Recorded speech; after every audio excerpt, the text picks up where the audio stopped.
Good job. No, we have to start and stop. Yes. We would like to call the meeting to order of May 6th. There is a determination of a quorum. Everyone's here. Larisha Thornton has not arrived yet. If you could stand or are able to stand for the Pledge of Allegiance and a moment of silent prayer, please. Did you call for it?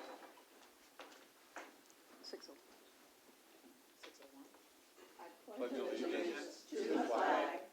United States of America, and to the republic for which it stands, one nation, under God, indivisible, with liberty and justice for all. If you remain standing for a moment of silent prayer.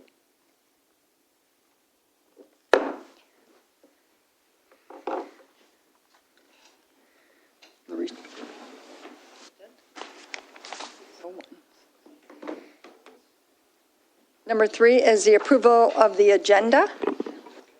So moved. Motion Eldridge, Support Peterson. support Peterson to approve the agenda. Support. All in favor? Aye. Opposed? Motion carries. Number 4 is a consent agenda from April 15th, 2025, which include the minutes of April 1st, 2025, regular meeting, and statements and checks. So moved. Motion Eldridge, Support Thornton. support Thornton. Discussion? Hearing none, all in favor? Aye. Opposed? Motion carries. Number 5 is a consent agenda for the minutes of the April 15th regular meeting and statements and checks. So move Peterson. Motion Peterson, Support. support Newman. Discussion? Hearing none, all in favor? Aye. Opposed? Motion carries. Number 6 is the attorney's report. Mr. Winters? Madam Chair, I know we have a long meeting, or at least a long agenda, and some other things at the end of the meeting.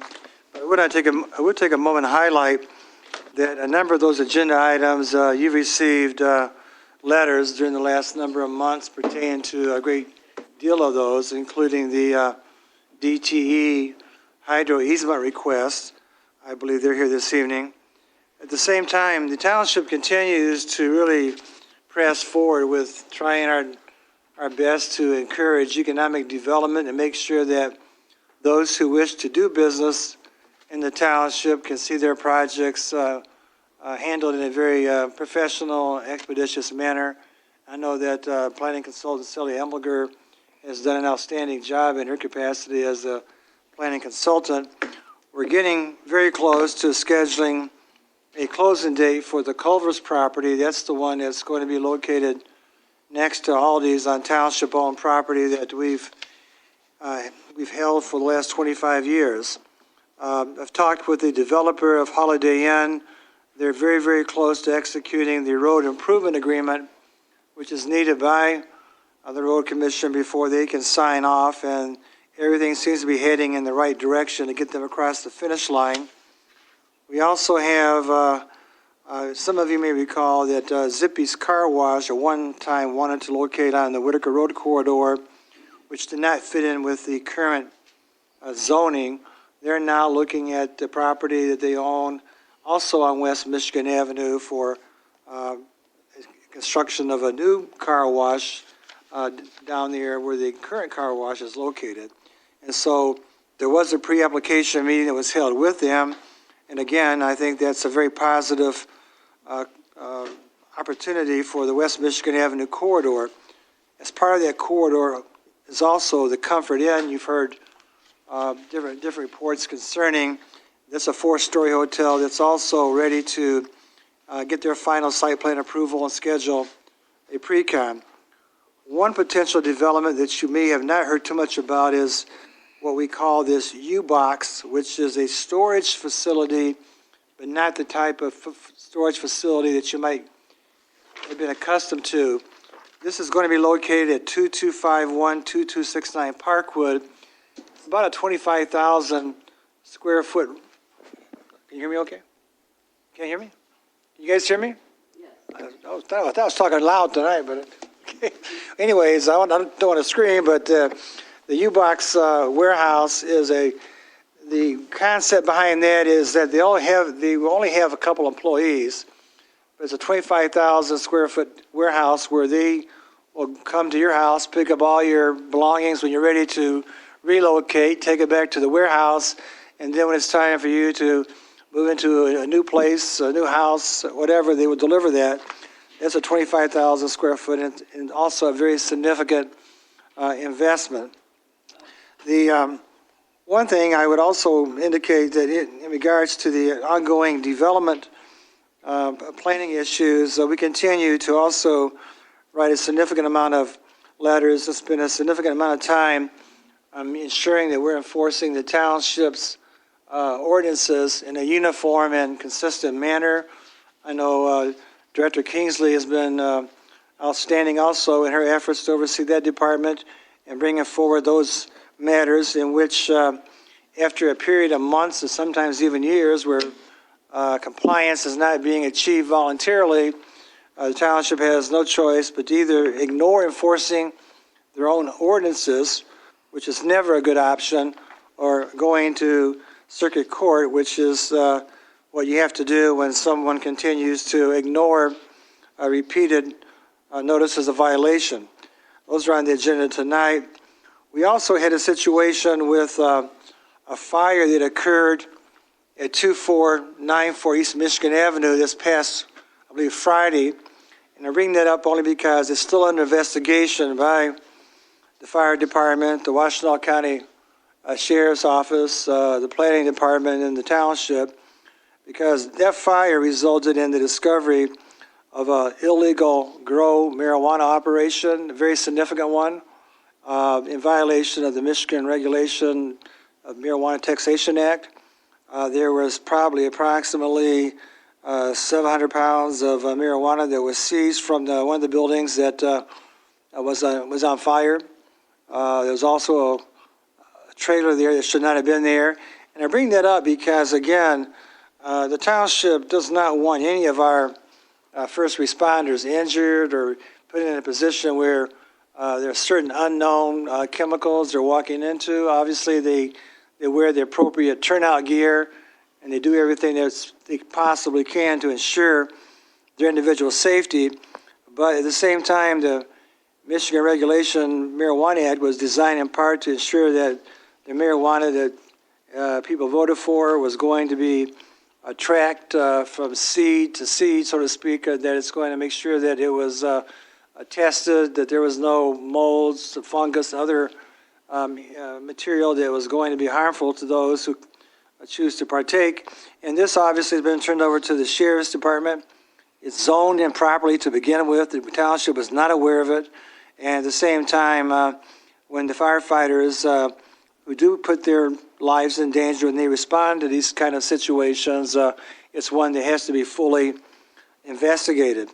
There have been a number of fires in the township in the last couple of weeks. One occurred back into February at 2484 Carriage Way. Unfortunately, the homeowners had their insurance policy expire. They're now in the process of trying to figure out their best option. Myself and Dave Bellers did meet with them, as well as their interpreter, and explain the necessity of ensuring that the house is demolished by a qualified contractor.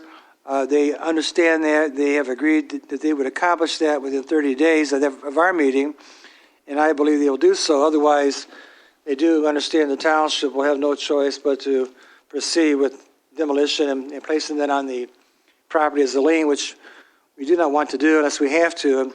Our DTE was of assistance in trying to expedite the gas being turned off in April. The electric was turned off in March, but we needed, obviously, both utilities to be turned off. And Supervisor Stumbo did reach out to Molly Lumpert Coy, and she sent the request up the proper channels to get the gas turned off. Arbor One Apartments continues to also be on our radar, and right now we had a meeting scheduled with those owners as to why those apartment units that were, I don't want to say demolished, but they were significantly damaged 2 years ago have not been reconstructed. There is a Fire Withholding Act statute that should have governed those fires. Make a long story short, we had a meeting scheduled with the owner and the new contractor. Apparently the owner was called away to an injunction hearing involving Arbor One on the other side of LaForge Road, which is in the city of Ypsi, and our meeting for the time being has been postponed. Tonight, obviously, the board at the end of this regular meeting is being asked to go into closed session to consider a new 5-year contract with the TPOAM, and once that's been considered by the Township Board, it's the intent of HR department, Karen and Erica and myself, to immediately commence negotiations with the Teamsters Union. They've been waiting patiently for TPOM to be concluded. COVID resulted in a number of these union agreements expiring the same year, and the 14B asked me, has gone ahead and extended their contract for 1 year. Teamsters is still, patiently waiting, which we'll try and get that resolved as soon as practical. But as you can tell from the letters you receive and the things you hear, there's a lot going on in the township. Mostly, I would say, very, very good things as it pertains to economic development, our labor relations, as well as making sure that the township is a safe community from the standpoint of ordinance enforcement. So that's kind of a brief overview of some of the things that I wanted to highlight. Thank you. Questions or comments?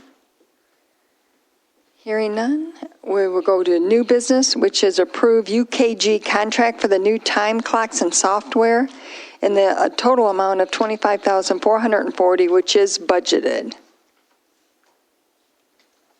So moved. Motion Eldridge, Support Peterson. support Peterson.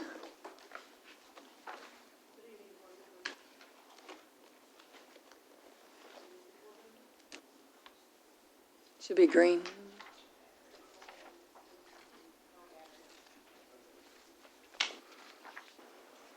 Might have to use.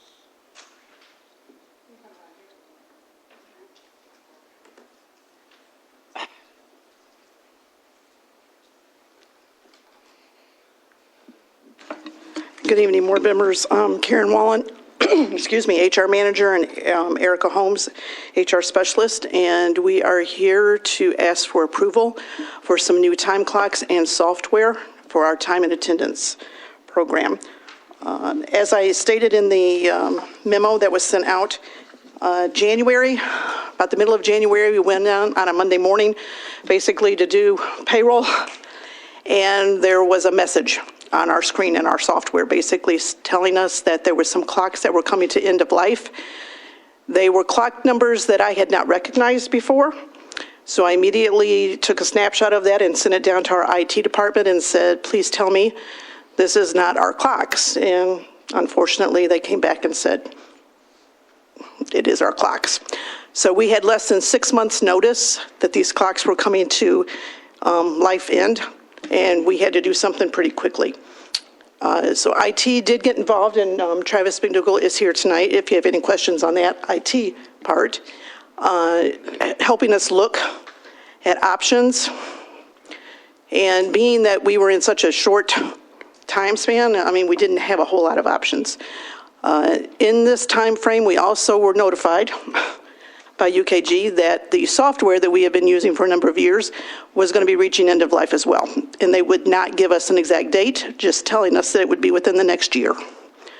So we're recommending that we get the new clocks and we go ahead and move with the new software now versus being down to a 90-day notice of software coming to an end. The IT department was able to find money within the budget to cover this expense. And we do actually have a deadline of May 16th to get our order in for them to guarantee that we will have the clocks in place by the end of June. So we are here to request approval to move forward. And I should say, Attorney Winters has, I forwarded the copies of all of the agreements and things to Attorney Winters for his review, and he told me to move forward, so. Questions or comments? Question. Yes, Trustee Rowe? I was just, I don't Please speak into the microphone. Okay, I'm sorry. I know that we went through this, I don't know, when were these installed, do you remember? I know I was here, but. It's been a while. It's been a while, right? And I remember at the time we raised the issue because most of your large companies are not using time clocks. They're using their supervision management staff to track time. And I just wondered if that was explored, because here we are with another expense, going to be $100,000 or more over, 10, 15 years. And it's going to become obsolete again, and we'll be back here in the same place in 10 years or, so I just wondered, did you explore that, or is that not a direction that you were allowed to look at? Well, we explored several different options, and being that we have so many different locations and we have so many different types of employees. I mean, we have seasonal employees that are at our parks that report to work without management employees necessarily being right there when they report, things like that. And so we feel right now, we did explore some other options about people clocking in through phones or at their desk. And to be honest, we heard some horror stories about how employees have been able to find ways to get around being right at their desk and being able to log in from other web-based devices, such as their phones, from parking lots before they actually were in buildings and things like that. And so actually we're told of some people who actually have done it. Like other companies? Yes. So we're recommending that we move forward at this point anyway with this. I know a lot of the large companies, Google, Ford Motor Company, General Motors, like they got rid of this 30 years ago. So, and they have people all over at work. It's a lot of places. I don't know how they do it, but it just seems like we have a lot of things we could spend that money on instead of a time clock where our managers are responsible for employees. Employees are responsible to us. So. Understand. I think as far as HR's thoughts are, and I know these other companies have HR departments as well, if wage and hour comes in, we want to have something in place that can tell us that we can provide information to them for hours, actual punches of employees, and that to confirm that employees are being paid properly. Yeah, I understand that, but those other companies do that. I mean, they do that through other processes without spending this kind of money that we could use on our parks, or we could use on a sidewalk or a road. Any other questions or comments? Madam Chair, Yes. Karen, I assume these time clocks will be over the entire township, like at the Civic Center? Yes. Yes. All locations? Yes. And Community you said- center, That's what I thought. yeah, parks, compost, Ford Lake Park. We actually will have one ready to be installed once the construction is done with 14B. So So, $25,440 to install them? no, that covers them being brought here, being installed. It covers our training, it covers the new software, it covers maintenance and everything. To me, it's not a lot of money to take care of business. One more thing, you're saying you have to get in before May 16th? Yes. Order We have been in touch. UKG knows that we are here tonight asking for this, Okay. and they will be on the phone with us first thing in the morning, I'm sure, to see where this goes so that they can help us make sure that we get those in time. And then totally install about what time? About a month and a half? Did you say June or something? June 30th is when the clocks we have currently will no longer work. There you go. So we need them in place before June 30th. Thank you very much. Any other comments, questions? I have, Madam Chair. Mr. Newman? So if by May 16th, the order is placed, do we feel confident that they would be all in by June?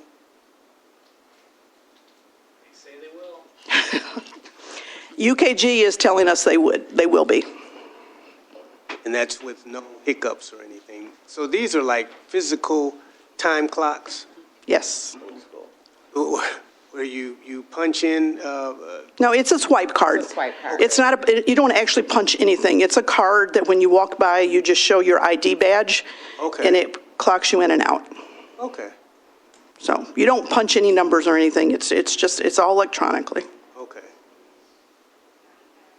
I also asked the same questions that trustee Rowe mentioned, because we did talk about it before, and I thought at least in the office, if people could log in at their desk, but that software, we don't have that. This is something because they're stopping the actual software program, but I do think, at some point, we should be able to get where there's a different way to do it. That's safe, not web-based.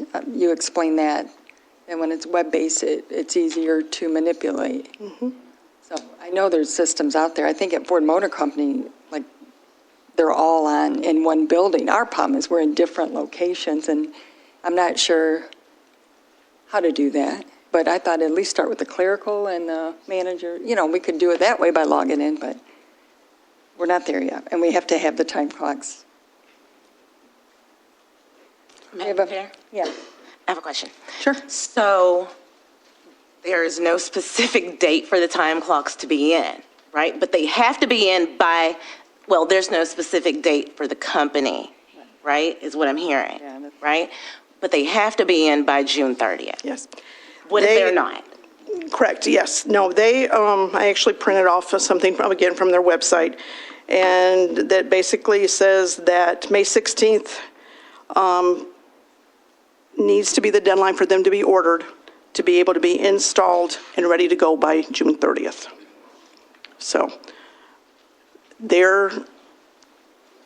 I can't say guaranteed, because I don't know that anything is really 100% guaranteed, but they are stating that if we get them ordered by the 16th, that they will be here and ready by the 30th of June. Okay. All right, thank you. So we have a motion and support. All in favor? Aye. Opposed? Aye. Opposed, row. Motion carries. Number 2 is Resolution 2025-16, the approval of the YCUA Water System Improvement Bond Sale. So moved. Clerk Swenson, you want to read it? Before we talk about it. I'm going to read first, right? So Resolution 2503, approving contract. Whereas the Board of Commissioners of the Ypsilanti Community Utilities Authority, County of Washtenaw, State of Michigan, intends to authorize the issuance and sale of its water supply system bonds, Series 2025, Charter Township of Ypsilanti, the bonds pursuant to Act 233, Public Acts of Michigan 1955, as amended, in the amount of not to exceed $5,500,000 for the purpose of defraying the cost of acquiring and constructing improvements to the township's water supply system, including the replacement of the Clark Road Water Booster Station. Clerk Swanson, that's the wrong resolution. Oh, Yeah, that's you want the one, 16. yep, 2025-16.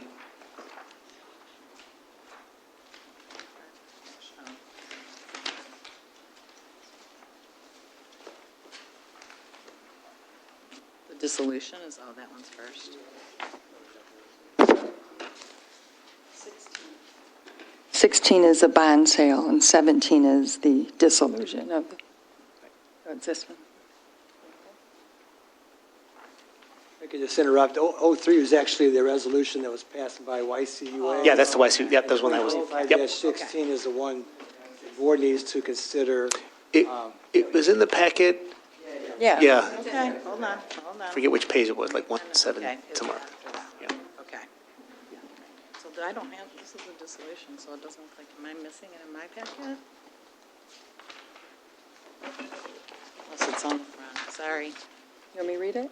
No, I can read it, I'm just wondering why I'm not finding it in mine unless I was skipped past it. Okay, all right. So my apologies. Resolution 2025-16 approving contract and authorizing notice. Whereas it is necessary to acquire and construct certain improvements to the local unit's water supply system, including the replacement of the Clark Road Water Booster Pump Station, improvements to the Ellsworth Water Storage Tank, and water meter replacements, together with all necessary appurtenances and attachments thereto to serve the local unit, the improvements, and whereas a finance contract, the contract has been prepared between the local unit and the Ypsilanti Community Utilities Authority, the authority whereby the authority will issue the bonds on behalf of the local unit to provide for the financing of the local unit's share of the cost of the acquisition, construction, and installation of the improvements. And whereas this governing body has carefully reviewed the contract and finds that it provides the best means for accomplishing the acquisition and construction of the improvements and for providing the needed services.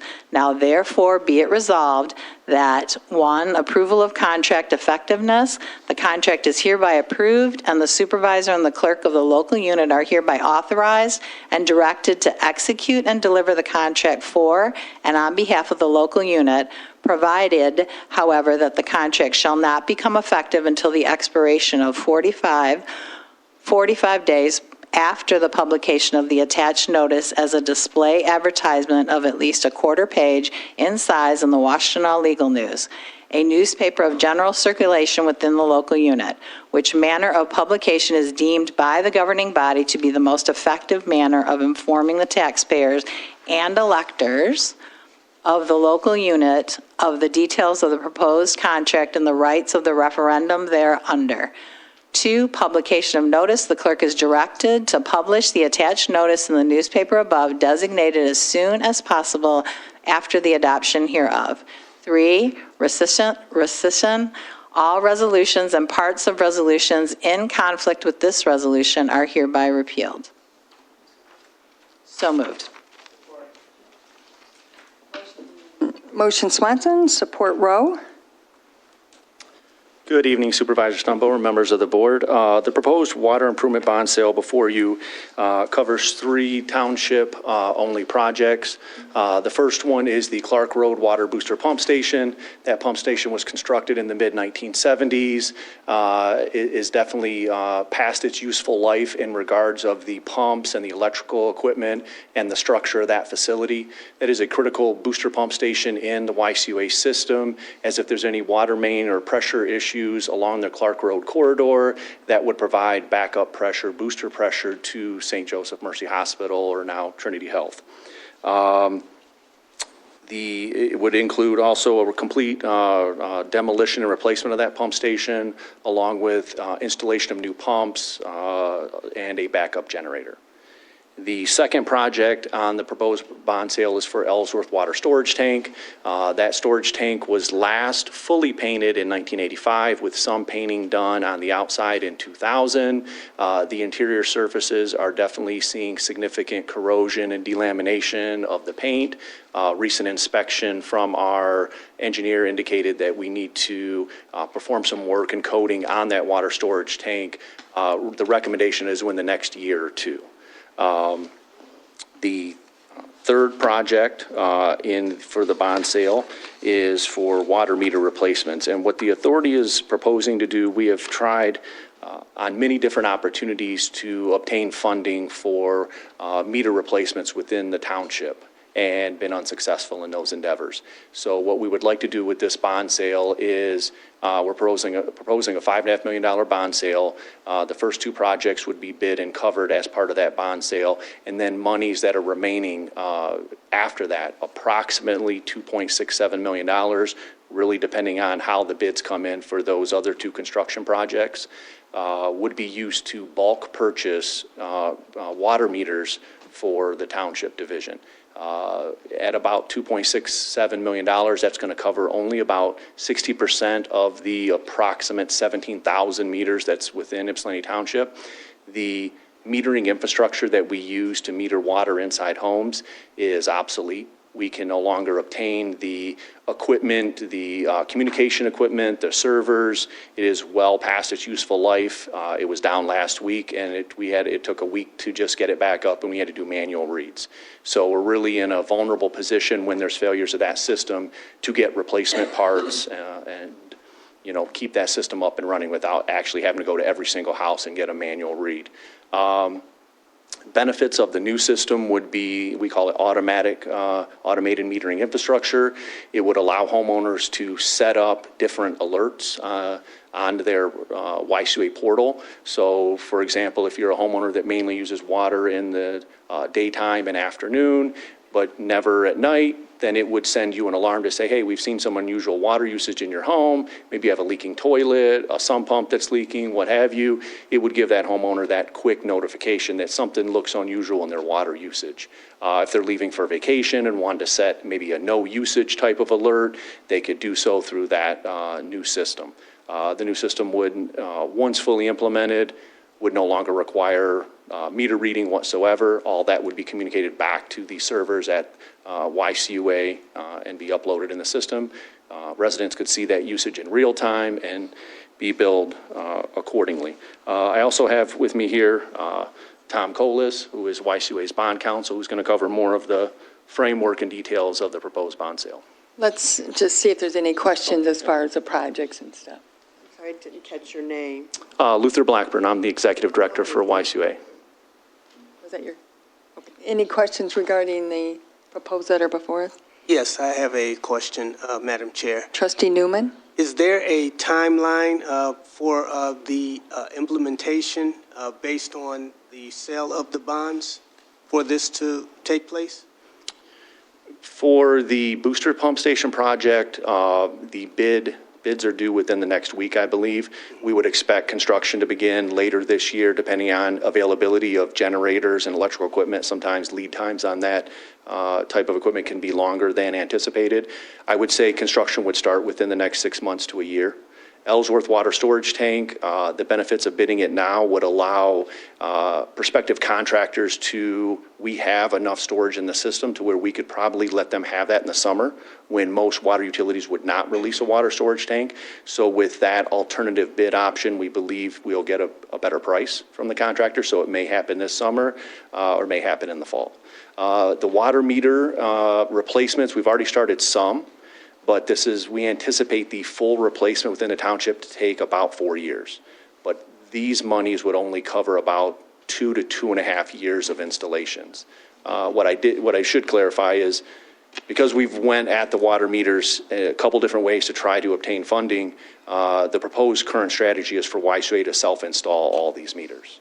So YCUA staff will be allocated to install the approximately 60% or 8,000, 9,000 meters within these, for these customers. And one last question. So where do you anticipate the other 40% funding to come from? I would say at this point that's undetermined. Hopefully revenues will improve with the authority and some of it can be paid for out of operating revenue. I fully anticipate within the next couple of years there will definitely be another capital improvement need within the township. We would revisit it at that time.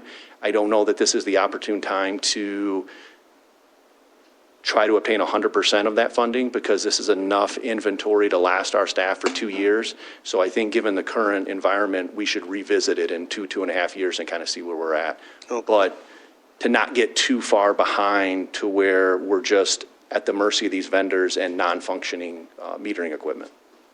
Okay. Thank you. Luke, I just have a couple questions. What is the cost per water meter per household? Our cost? The cost to purchase the meter? Depending on how many we buy at a time, we're looking for typically like a 5/8 meter is going to be $230, $250 approximately, I believe is the last quote I saw. But this is for a range of meters, everything 4 inches and below. So to be honest with you off the top of my head, I don't know what an inch and a half meter. It could be like $1,500 and then a 2-inch meter is $2,300 and so forth. The larger meters definitely cost more money. And the cost of the bond sale, is that paying for the employees or is our YCUA Township division absorbing that? No, the proposed bond sale is only for the bulk purchase of the Okay. meters themselves. Okay, all right. And sounds like our time clock. So the software and the meters are end of life, is that the same thing that happened with the meters that we currently have? Our metering system is well past its useful life. We are unable to obtain the readers anymore. Right. We would have to go to, we've had a couple townships that we've been in conversations with as they've replaced their metering system. We would purchase those. Superior is one, Belleville is one, eBay. That's really where we're at when it comes to the metering infrastructure. We pay, I would say, escalated fees to the current vendors just to maintain the current system, the Right. software piece of it. So it's definitely outdated and it needs to be. And the city of Ypsilanti, they've been completed, right? They have not been completed, but what the authority did, there's kind of three pieces to this puzzle. So the authority kind of could see this coming a couple years ago, and we've been trying to obtain funding for it. So what we did is the first, I'll call it bite at the apple, we grabbed 4-inch meters and above. So we have bidded that contract out. We did not sell bonds for that, and have focused on the large meters to our contract communities, to our larger industrial commercial customers, and that project is beginning construction right now. There's some of the metering pits that are seeing that work happen. The city actually qualified for drinking water revolving fund loan this fiscal year. So they are actually on a much more accelerated schedule to have all their approximately 5,000 meters, 4 inches and below replaced over the next year. And that's one thing that has changed, and I'm not sure if, especially Trustee Rowe, but we used to qualify for drinking water revolving funds and sewer revolving funds. So- And we do not qualify for those anymore because they changed the state law that, pardon me? Are they income-based? No, How do they determine what communities are? It is income-based. Yes, there's a lot that changed back in 2022. I believe it's Public Act 132 that developed new requirements and criteria for the revolving fund programs on the drinking water and we call it clean water side or wastewater, stormwater infrastructure improvements. It established different criteria for what we now call overburdened or significantly overburdened communities, and it gives different criteria. We've been heavily involved in discussions, public comments with Eagle regarding the new criteria. Over the last 3 years, the township has not qualified for not even revolving fund loans, but not even the overburden status, so both of them. Definitely I'll say the environment, the last few years, there's been a lot more federal dollars available. So we've seen a lot more utilities at the table asking for program dollars. So that is a significant change in and of itself. There's a lot more competition. But under the new criteria and with the definitions of overburden and significantly overburdened statuses, I believe last fiscal year, 97% or about 2 communities that were not falling into that category qualified for loans. So it's extremely competitive and unlikely, in my opinion, maybe in 27 is when we hear some things may change, that the township would be eligible. We continue to try. We continue to send letters. We continue to make our comments heard, but it's been an uphill battle. because we were doing the Sugarbrook neighborhood, which would qualify, based on census tract. But they're looking at the whole township as opposed to the neighborhoods that we were doing. And, it's 2.5% normal rate, and it'll be 4.5%, the last $5 million bond we did. So we have, I think it was unintended consequences by our representatives to do this, because it definitely eliminated Ypsi Township from qualifying, and that's all we've done ever since I've been elected. So we're trying to see if we can get it turned a little bit. They said in 3 years they'll reevaluate it, which is this year, to see if they can make changes to it to allow, we're a large utility company, and we can't qualify, and all the money that came in from the federal government, we didn't get any of it. So it's really sad, actually. But So that's why we have to do bonds now at the market. That's the only questions I had. So Tom, did you want to go over the actual Sure. process? So Tom Coles with Miller Canfield. So what you have, again, the resolution approves the contract, and the contract's between the township and the authority. So the plan would be the authority would issue bonds, and the bonds would be sold in the open market. So what that means is set a date for sale of the bonds. We would publish a notice in the bond buyer that says the authority is selling bonds on this particular date. It's to fund the improvements, to finance the improvements in the township, and the bonds are supported by revenues of the township system and the full faith and credit pledge of the township behind it. So the contract provides for those payments to flow through YCOA from the township division, and to the extent that there's any shortfall in those, the township pledges its full faith and credit to support those. I don't think we've ever had any issue ever where the township has ever had to dip into its general fund for any of the debt that it's had through YCOA. But from a bondholder perspective, it's a greater security, so the bonds would sell better at a lower interest rate because they have the full faith and credit pledge of the township behind it. So from a marketing standpoint, it makes more sense and it reduces the overall debt service cost. So the authority has approved the contract at its meeting in April.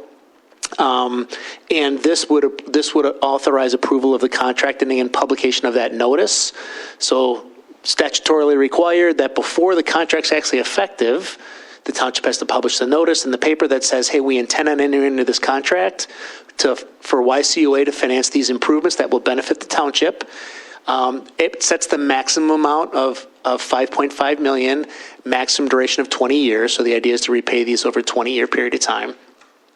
There will be the ability to pay them off early or refinance them after 10 years, which is a standard kind of structure for a 20 or 15 or 20-year bond issue, where after 10 years, you can refinance or pay them off at no premium. So there'd be no penalty for doing that early. So if the market improves from where it is now, there's the potential in 10 years to refinance them with lower interest rate bonds, or if for some reason some dollars come in where they can actually just be paid off without refinancing the debt. The structure would be, so after we get past that 45-day period, because there's a right of referendum associated with that in the notice. So again, to the extent that the community is not interested in having the improvements financed through YCOA and debt issued for that purpose, they can get a petition circulated and submitted within that 45-day period. The next step after that would be YCOA would actually meet to adopt the bond resolution, actually authorizing the issuance of the bonds. Since they're technically the issuer of the bonds, that resolution would have the specifics as to when's principal and interest being paid, how are the bonds being sold, things like that. That is planned to go to their meeting in June with a bond sale at the end of July. And the idea is we want to get bids in hand so we know, at least with respect to, the pump station and the water tower, those costs before we actually go out and actually bond for them. And so to the extent that the dollar needs to be adjusted below the 5.5, it can be done so before we actually go out and sell bonds. And then proceeds would be in hand sometime mid to late August. So that's when the revenues would actually be received and be used to finance the cost of the projects. Trustee Rowe? Hello, Tom. Hello, Karen. Tom, no see. Trustee Rowe, I should say. I was just, that chart, I know that you always do, am I being premature where it shows the actual payments and the interest and that comes later? Yeah, that'll come later. So we have an idea as to what the schedule will look like, kind of level debt service is the idea over the 20-year period, and a forecast of what we think the interest rate will be. So What is the... So the forecast was originally made a couple of months ago, and it was at just in the low fours. So we're actually seeing now, and PFM Financial Advisors is the municipal advisor that the authority works with, and put together those projections. They're projecting something in the low fours. Today's market, we actually sold a number of bonds today, and they were in the 425 to 450 range, 20 to 22-year bond issues. Now remember, not every 20-year bond issue is the same. It depends on the creditworthiness of who's issuing the bonds. So you kind of have to, the best comparison is seeing somebody that's similarly rated, and we will get a rating from one of the rating agencies on the townships and on the authority bonds. And again, the major support for that is the township and its general fund, full faith and credit pledge. So that's what the rating agencies are going to be looking at substantially when they ultimately assign a rating, which we would expect to be in the AA range, which is a very strong rating. So we sold a deal today that was a AA rated deal in the 20-year range at about a 422. That's today. We're talking selling bonds in late July, so that market could change. It could improve. It can get worse. It's hard to really hard to predict. If we were to sell 2 weeks ago, that range would have been 4.5, maybe even more. So the market is coming back to us a little bit. It's not where it was last fall or even in January, but I would expect that, because of the creditworthiness of the township, that the bonds will sell well, and we'll get really attractive rates for whatever the rates are that particular day. The question is, where are they? They'll be in the, I'm pretty sure it's going to be in the 4%. So that would be a significant change in the market to move us out of the 4% range. And you have time, I'm sorry, can I ask a question? Sure. If they come in with something crazy, like something weird happens in the market. You can reject the bids. You can reject those at the time, yeah. I said you can reject those if something like totally crazy happens that you don't expect. Yeah, so what ends up happening before we even, so there's kind of a 2-week build-up to when we actually sell the bonds, because we actually have to publish a paper in the Bond Buyer, which is a national publication. We have to publish a notice, and that has to be published at least 7 days prior to the actual sale of the bonds. And this notice says, YCUA is going to sell bonds on this date. Here's the parameters for what you can bid. So to get that to the bond buyer is at least 3 days before. So it's basically 2 weeks before you're actually getting that notice when it's actually selling. So we'll know before then, and we actually did this just a couple weeks ago with a number of issues that sold today. They were supposed to sell a couple weeks ago, but before we were going to publish the notice, we sat down with the financial advisor and said, let's hold off. Let's wait a couple weeks. Let's see if the market settles a little bit. And it was an enormous benefit to the 2 deals that sold today to wait those 2 weeks, because they probably saved 25, 30 basis points, 0.25, 0.3% in overall interest. So that's, and some of the projects are a couple million. One was almost $200 million. So you can imagine what 0.25% would be over 20 years of $200 million project. So so yes, we will gauge as best as we can before we sell. And then actually once we sell, once we get in the market and receive bids, the authority has the right to reject all the bids. So let's just say we think the rates are going to come in around 4.5% and the bid's at 6%.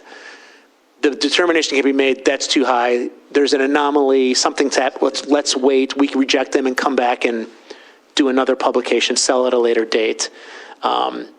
So sometimes issuers have to get in the market at that particular time, and they're kind of stuck with the rates. If you've got a little flexibility with respect to when you need the funds, when the project's going to start, when our invoice is going to be paid, you can kind of get a better gauge before you actually publish the notice as to when we actually want to sell and see what the market's doing.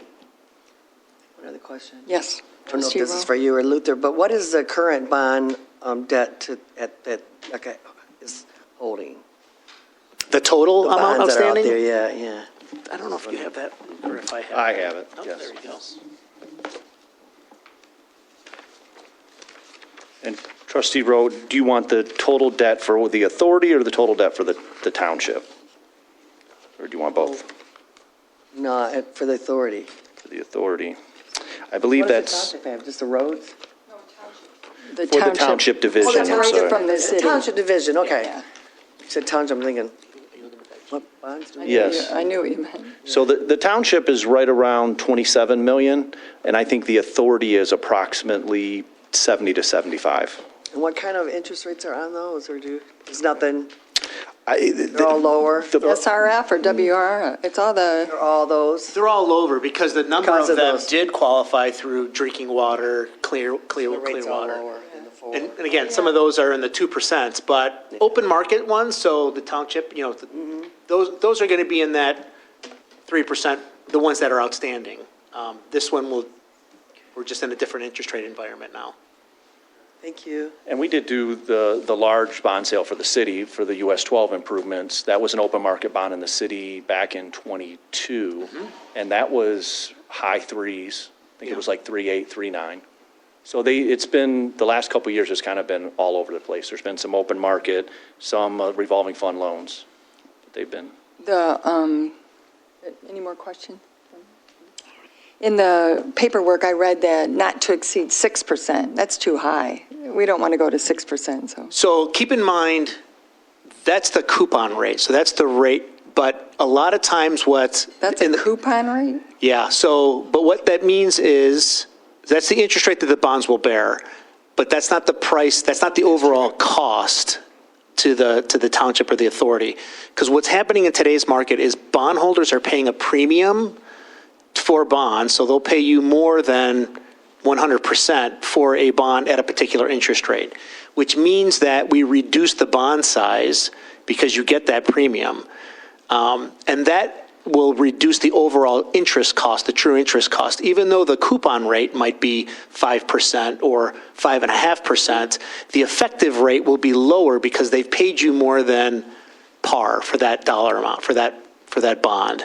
So we'll see premiums 105, 110% of the actual purchase price, which then reduces those interest rates. So the bonds we sold today, one deal had all 5% coupons, but the actual true interest cost was a 422 because they bid a premium, right? So when you factor in and then we reduce the bond size to cover that premium amount, so you're still getting the same amount of dollars you need to go into your construction fund, but you're paying interest at a lower principal amount of bonds. So at the end of the day, the effective rate is not that 5% coupon rate, it's a 422 overall interest cost.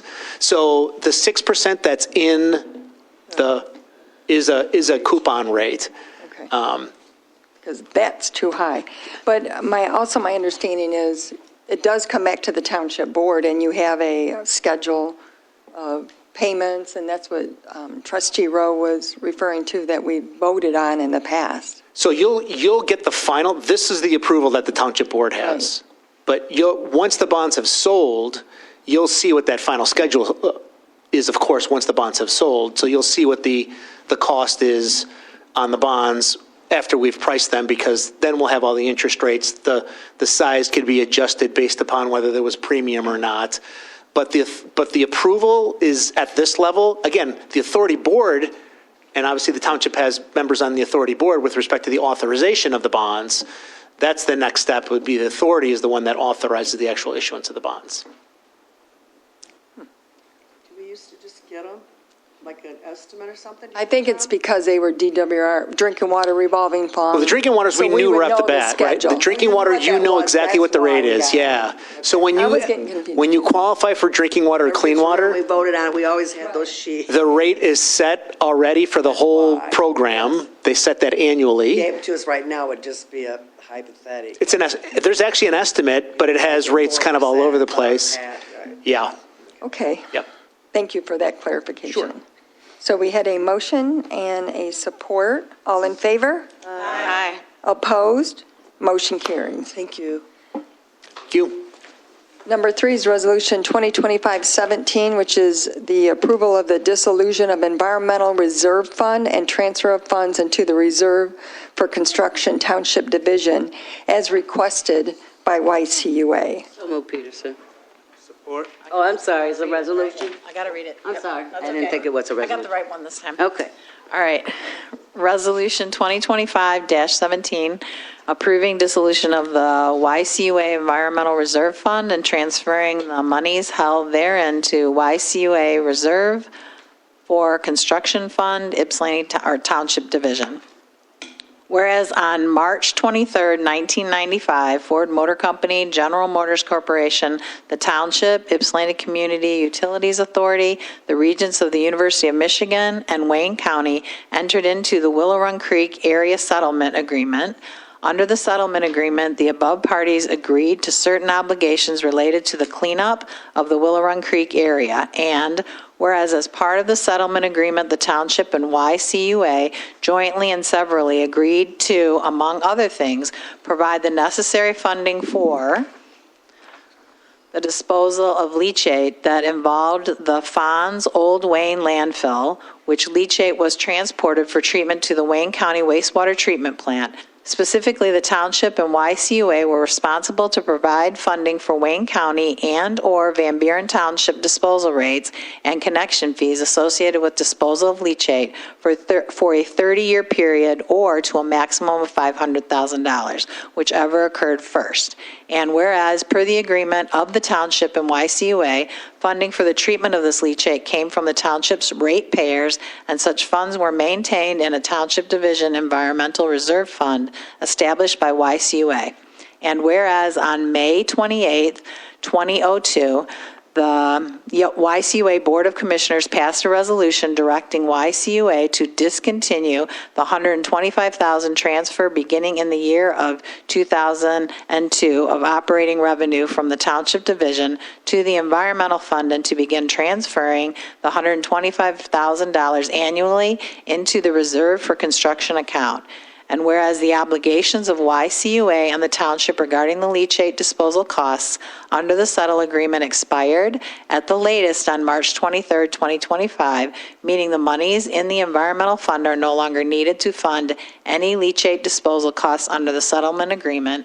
And whereas the governing body finds it prudent to adopt the following resolution approving YCUA's dissolution of the Environmental Fund and transferring the balance therein to YCUA's Reserve Construction Fund, Township Division for future infrastructure projects, which action has been approved by YCUA's Board of Commissioners.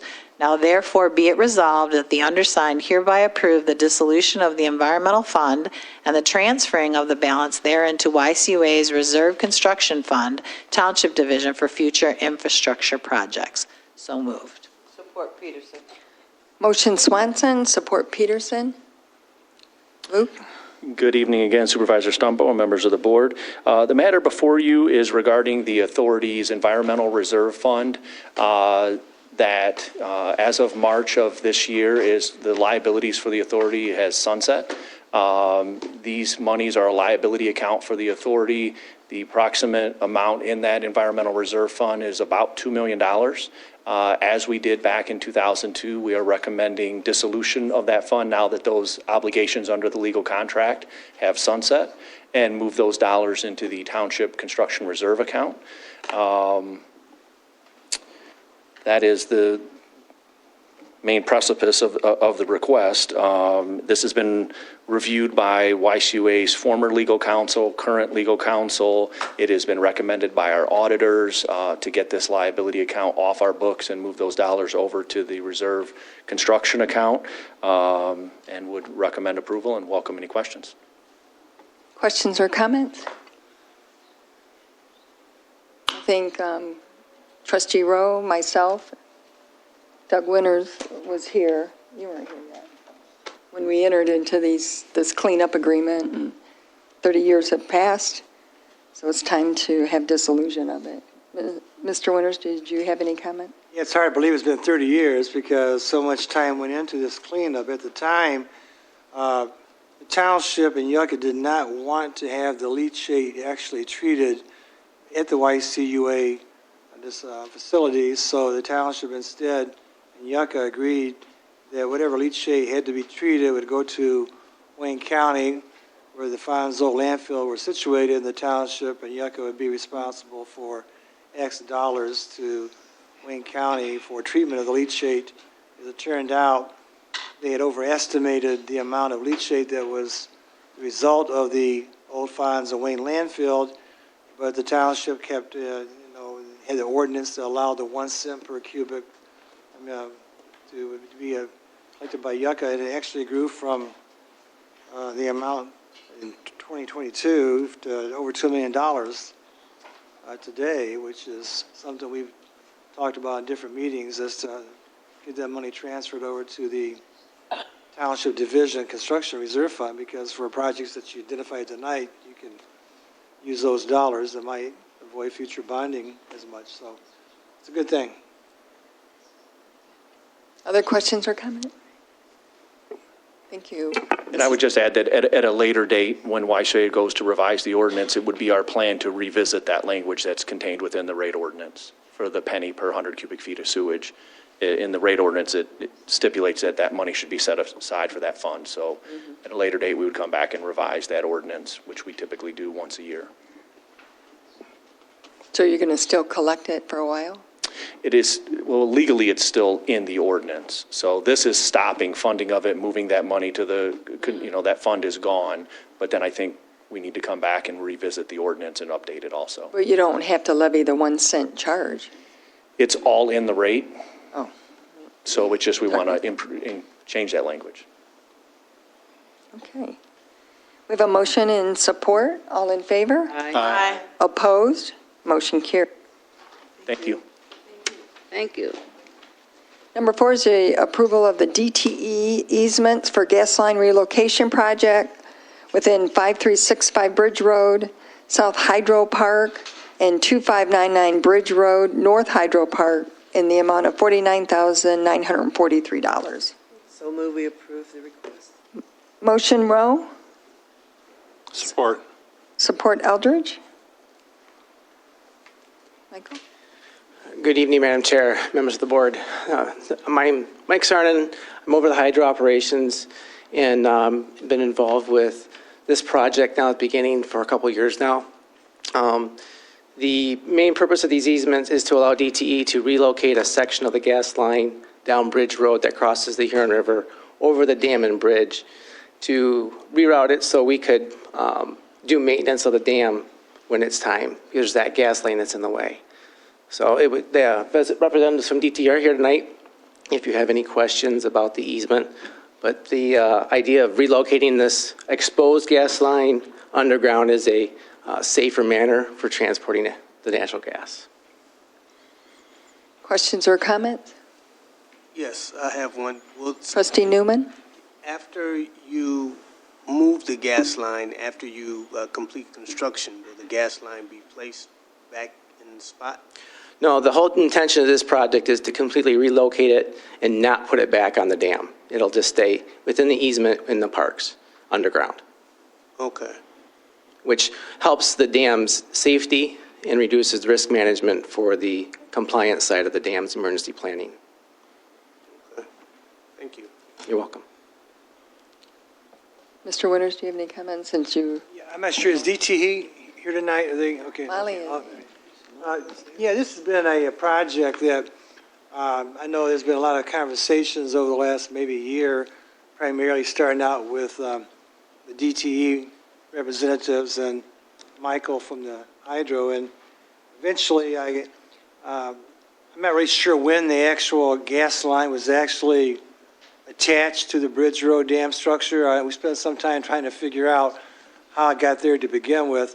I don't know if there was a permit issued or what have you, but I think the bottom line is that Michael thinks it's in the best interest for that gas line to be off the Bridge Road dam structure, and I think equally important, DTE would like to have that gas line off the dam structure too, because I think having it exposed out there does create, in my opinion, and they may disagree, a liability if something goes wrong with that gas line where it's currently located.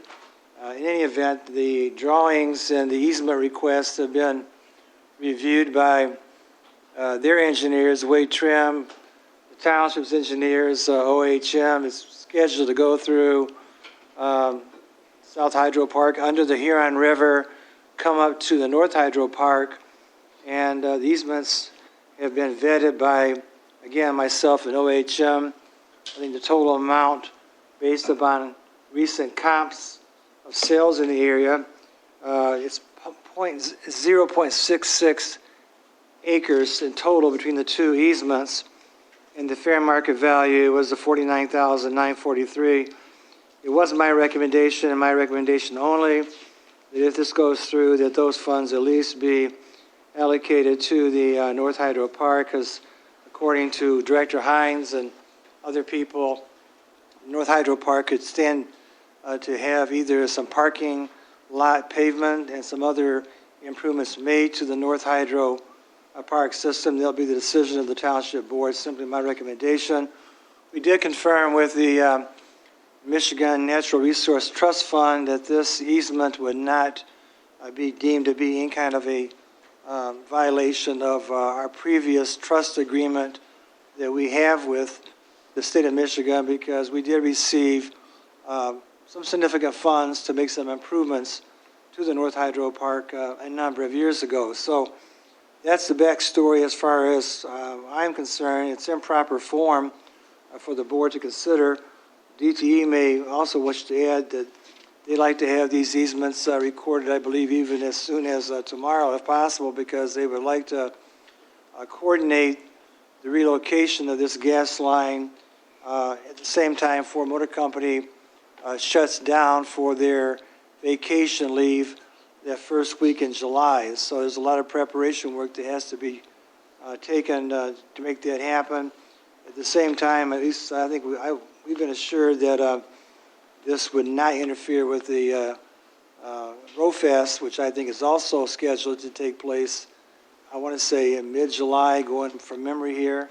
So a lot of moving parts are happening in this part of the township as well. So a lot of work has gone into it. I'd like to, thank Mike for all of his help in terms of understanding, and for DTE's cooperation as well in getting the easement documents and the fair market value in proper form.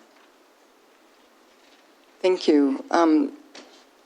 Some other clarification. This will be in conjunction with when we do the improvements with the dam. That is correct. And also, my understanding is that the line is going to come out, go over, cross Textile, probably underneath, and then go to McKean Road, correct, and go down McKean to Augusta Township is something, is that accurate? I want to say the routing is through North and South Hydro, and it comes up to McKean and Textile, then turns back west towards Bridge and ties back in by the roundhouse. It's a loop. We're not adding anything. Would you go to the microphone, sir? It's a loop, so we're not adding any extra. We're coming down that Hydro Park area where the easement is, and we tie back in, I believe, on Textile. So. And just for the record, what is your name, sir? My name's Andrew Cairo. I'm the manager of capital project improvements for. So it's just going to tie in? Yeah, where Textile is, basically you go across your bridge currently. We're just going around it under the river and tying back in. Okay. So essentially, think of it as like a U. So there's no new lines going down McKean and? I'd have to look at the print. I'm not that familiar with these roads. I know it's Textile. It's coming off of the bridge road. Okay. Yeah. And then the exposed pipe will be removed off the bridge. And all of our gas lines will be underground. Okay. All right. On the contract that if it's approved or authorized to sign, it says President Brenda Stumbo, and we want to put Supervisor. Treasurer Eldridge. Madam President. We just elevated your position. Right. Oh, Sorry if about we could. So I want to ask, so Yes. Mike, I wanted to ask a question about, Clerk so I Swenson? know down in the park, the river winds around, so is it going to end up going under the river twice? Because you know how at North Hydro, it kind of winds around. No, it's going to make that S. So will S it shape, have yeah. to cross both those places? Nope, just one location. Just one Yep. location? And if I remember the drawings right, it's pretty deep. I think it's over 30 feet below the river. Okay. So We're just following one place? Yeah, we're following a transmission line that's already there. Okay. We're paralleling a large transmission line you guys already have in the ground, or we have in the ground. Madam Supervisor, Yes, Trustee Rowe? would it be possible, Mike, because I looked at those maps till I drove myself crazy. I don't get it. Could you just point it out? Like where it's at now, and where it's, because it's on these maps that are in our packet, right? So that is just the easement, and that, Oh, that's not the line. no, that's not, that's just where Because that I see would this be. thing saying proposed easement, but then I see gas green U.S. distribution, and then it says a proposed line in green and red, Correct. but I didn't know. Is the green exist, it's the next one, right? Karen, not that Yeah, one, the green one is, yeah, the green was supposed to be the one that's there, existing, yeah. and the red is the proposed. Yes. That's the question you were asking, where it was going to go, right? Right, so there's, Text out of McKean? yeah, so the proposed one is running, the proposed easement is running right alongside an existing easement that has an existing gas Wait, I gas don't line have that there. map. Am I the wrong map? Maybe yours is just blown out. Okay, never mind. It is. It's the same one. Madam Chair, Yes, trustee Peterson? I just want to know, how long will this project take once you get started? And will there be a lot of construction in this area? Do you think it will take long, like? The project's probably about 4.5 months of construction. This is a very large project. 4.5 months? And ending, starting when do you think? So the original schedule, we needed to start in May, so it would end middle of July, Okay. mid-August Will be possibly. completed in the middle of July, sometime? So we needed road shutdown in July to do the tie-ins, and then, yeah, so it'd probably be with restorations, we'd be in August when we completed, so that was the Okay. original schedule. Thank you. Madam Chair. Yes, trustee. So how long will Bridge Road be closed? Not long, we just have to tie in on each side. Basically, we're digging a hole.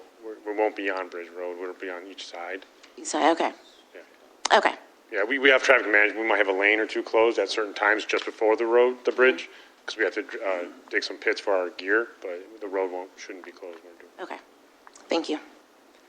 And whenever you do it, you time it with the closing of the Ford plant, this year or next year, whichever. Yeah, right now it's going to be next year, and we've missed our window this year, so that is the goal, to tie in. We've talked with them, they're okay. The bigger issue is Washtenaw County allowing us to close an intersection for a day. They're pretty stringent, so that's what's driving our schedule currently, is why we couldn't do it.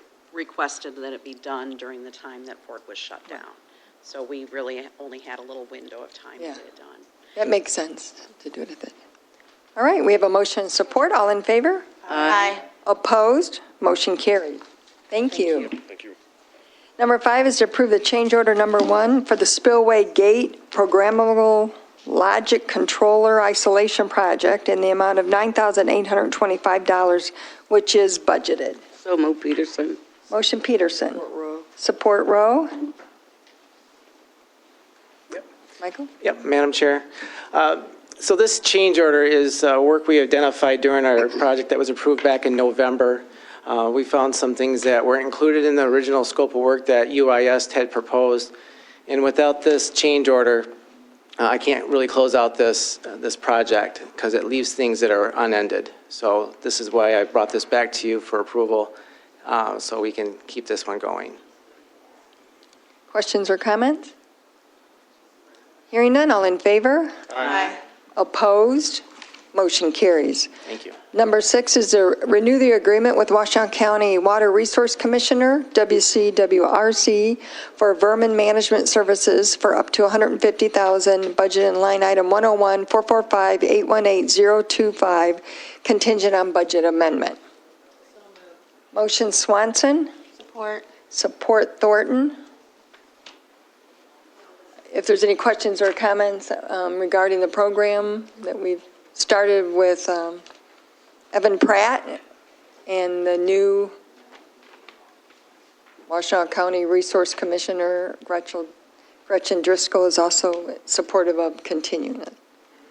Good evening, Madam Chair, Commissioners. If you have any questions, my name is Harry Sheehan. I'm the Deputy Water Resource Commissioner. We can't hear, is your thing on? Excuse me, yeah, just a, It's voice activated, so you gotta almost get it on your lips almost, but.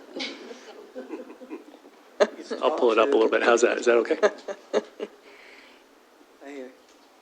Do you want to give an overview of We have new trustees that aren't familiar. Oh, sure. So we've been managing for RAT for since 2021. We had an ongoing contract, runs about $150,000. That contract has expired. We have about 427 stations, beat stations, in and around neighborhoods of Oak Lawn, Hawthorne, Galt Village, Sugarbush, and West Willow. So this would be a continuation of the rat abatement program with the goal of absolutely minimizing that nuisance and putting the rat population under control so we could eventually lower those numbers. And we coordinate with ordinance, community standards too. Often there's a house nearby or something causing them to harbor there. And we also do education and management. That's right. Yeah. I focused on the contract with Oregon for the abatement, but yes, there is ordinance and nuisance control through the township. I'm not so much involved with that part, obviously, but that is part of the ongoing agreement. And we pay this with once a year. Every year we're invoiced for it and billed for it, the services. There's other services that we do too with vermin, rats, abatement, and for public nuisances. We have them go out and do a perimeter. And Yes, and in the summertime when they find burrows, they'll go out and take care of those, smoke those out. So there's a little bit of budget in the contract for that as well. Yes. So we're pretty happy with the contractor. Rats are rats. They populate very quickly. We're trying to keep up, and I think at some point the curve of their population increase and our ability to control them hopefully will drop the numbers. We are trying to be better at fewer hand maps so we can actually see on the GIS, and that is something we've been able to do with the contractor is get every bait station barcoded. They're out there every week. They're scanning them, so we can have real-time updates about how much rat activity there is in any given area, so we can better manage how we will spend the money in the future. thank you. Any other questions or comments? Madam Chair. Yes, Trustee Peterson. Sir, let me ask you this. I'm pretty sure the residents and the townships appreciate doing this project. I mean, I just can't even imagine, not even imagine, rats being all over the place. But my question is, year to year, have you seen an increase? Or do you show us that there is a significant number that it decreases every year? When do we get to the point we got to kind of get this more under control where we have no rats? I don't know if that's impossible. They probably multiply, but year to year, in our community, do you see the numbers going down? We don't see the numbers going up. Okay. We see the numbers moving around. We see that the hottest points are along the sound wall, along the highway. It just is. That has been stubborn. The Galt Village numbers have been going down, particularly, after the building was demolished. And there are some warm spots going south and east of there. So is that movement of rats? What we're tracking is not the rats. We're tracking the activity on the bait station. So that's tracked from, in the course of a month, is a bait eaten 25%, 75%? Do we have to rebait it in that single month so that it's completely eaten and then 50% eaten again? So that's what we're tracking is that heat map there.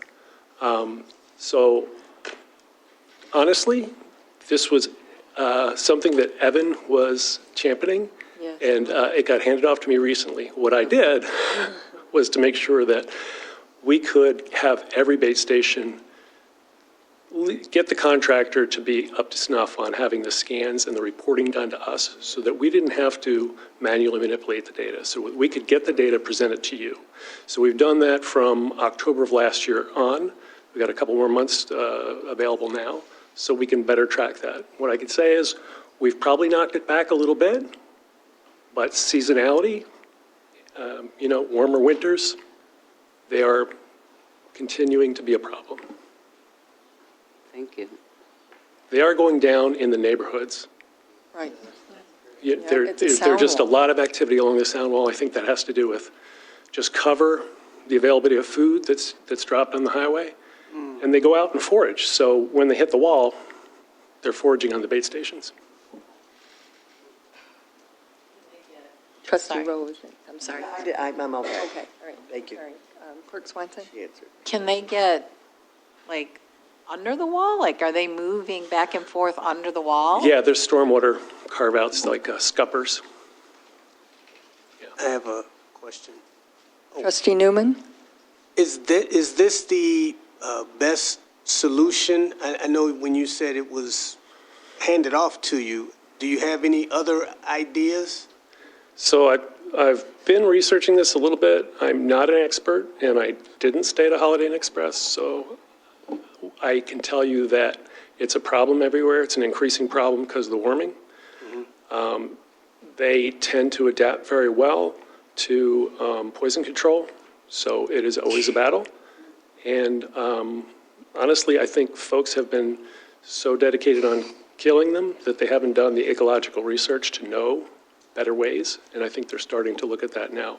What I'd like to be able to do is not hire more people and look at it, add more to this current effort, but give it a little bit more time and then make that call whether we need to bring in an expert and try something different.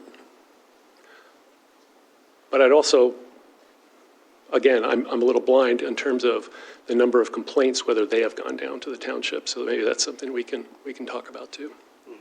It has to go hand in hand with community standards. Right.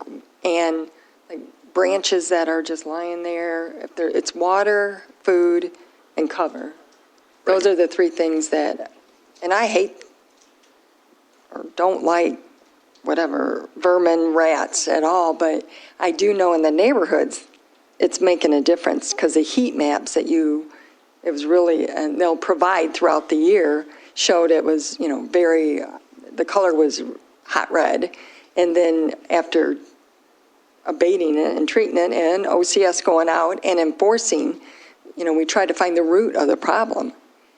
I also think that when you do utility construction, road construction, demolition, any of those things, it has a tendency to have them raise their head or whatever you call it. I don't know. But It certainly helped when the it golf does village help. happened. It has definitely helped with managing it, but you have to identify the root sometimes, and it's in the neighborhood. Right. And that's why it's so important that we stay on these public nuisance and perhaps there's a conversation there so that I can get a little bit up to speed. When I drive around on Tyler and Service Drive, it looks fairly clean. I don't see a whole lot of obvious sources of well, they travel through those lines for some reason. I don't understand them. I don't want to understand it. Yeah, they seem to be able to make a living. Yes, they do. Yes, they do. All right, we have a motion support. All in favor? Aye. Opposed? None. Thank you, Harry. Number 7 is a request to approve litigation to abate the public nuisance at 958 Ecorse Road, which is budgeted. So move. Motion Rowe. Support. Support Thornton. Belinda? Good evening, Belinda Kingsley, Community Compliance Director. Not as tall as he was, I guess. I'll move it down. Okay, so we have residential property at 958 Ecorse that's in the neighborhood corridor zone, which is a form-based zone. It's an area that the township is focusing on revitalizing and improving business and cleaning it up. This house has been an ongoing issue off and on since it was purchased in 2008. One thing is we've been doing their mowing for them for years off and on. But the most challenging violation that we've had with this property is that the owner doesn't cooperate with either registering it as a vacant or a rental, and it's gone back and forth. Usually we catch it because of complaints that we receive as opposed to voluntary compliance with that. Over the years, we've had default judgments entered by the district court. We've performed an administrative search warrant to see the interior of the property. Recently, Yucca shut off the water because there was a burst pipe that the property owner wasn't aware of. And at this time, we are concerned there is a lot of water damage on the inside because the water was flowing for quite a while. We know the exterior is continuing to deteriorate due to lack of maintenance, and we'd like to get approval to begin circuit court litigation to either have the owner bring it into compliance or demolish it. Questions or comments? This is an example of a attractive place for rats to live, especially if water. Especially the water. Yeah. We have a motion support. All in favor? Aye. Opposed? Motion carried. Number 8 is request to approve litigation to abate public nuisance at 1521 Holmes Road, which is budgeted. So moved. Motion Rowe, Support. support Thornton. Linda? Okay, this property, 1521 Holmes, is the Citco station that sits the northeast corner of Holmes and Ford Boulevard in front of Sunrise Plaza. This is a neighborhood business zone, which is also form-based zoning. And this is another one where we've had a lot of inspections and issues and lack of compliance from the owner, including Liquor Control Commission inspections that were not favorable, and we've been to a hearing with the LCC. Currently, well, there also was past litigation in 2019 regarding certain issues that were occurring on the property. There was a stipulated order that was entered into by our legal counsel and their legal counsel, and we've had compliance off and on, but recently it's gotten bad again. Mostly in 2023, we started seeing more violations and getting complaints from residents. At that time, the business was actually shut down briefly by the fire marshal for the conditions in the building. After it was reopened, we had outstanding issues. The dumpster enclosure has deteriorated to the point of failure, and they actually had a dumpster fire, which further deteriorated it. There's structural issues with the building and ongoing sanitation issues on the inside and the outside. This is an area that a lot of residents are dependent upon being able to visit on foot from the senior high-rise and the neighborhoods, and go inside is a terrible thing. Expired food and bad conditions, but they get a lot of business. I mean, there's just no excuse for it. They just need to invest the money to bring this under control. Right now, they need to replace the dumpster enclosure. They need to maintain their vegetation, which we have had an ongoing issue with that, and clean up the interior and the exterior. Questions or comments? I do want to thank Community Standards for helping getting the pavement, the parking lot striped, and some of the repairs for the Sunrise Shopping Center, which is adjacent to that. That made it look a lot better when that was enforced, so I appreciate that effort as well. And this has been a continual issue, and our residents deserve better than that. Yeah, we've invested enough resources in inspections and trying to gain compliance. All right. We have a motion support. All in favor? Aye. Opposed? Motion carries. Number 9 is the request to approve litigation to abate public nuisance at 6016 Merritt Road, which is budgeted. Okay, this is a... Wait. Oh, sorry. Motion? Support request. I can motion. You wanted a motion? Motion Rowe? Support Peterson. Support Peterson. Thank you. Sorry about that. Yeah.